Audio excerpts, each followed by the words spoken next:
Alright guys, meron tayong pinagawa ngayon kay Bulldog. Pinaayos natin yung tubo. Ayan, so medyo malayo na siya. Ayan, medyo pinasok to. Tapos may mga paso na rin pala yung araro natin, oh. Ayan, pina-adjust din natin yan. At yung sa ilalim, ayan, meron silang ginawa rito. Ayan. At sound check natin siya.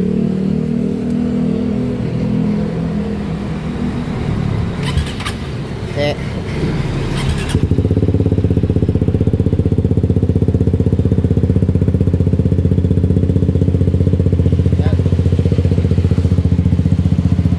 Yan na yung kanyang tunog. Mataas pa siya.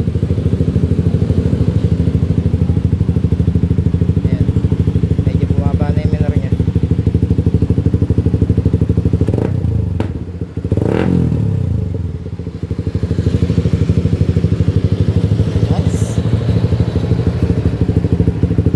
Kalansing na parang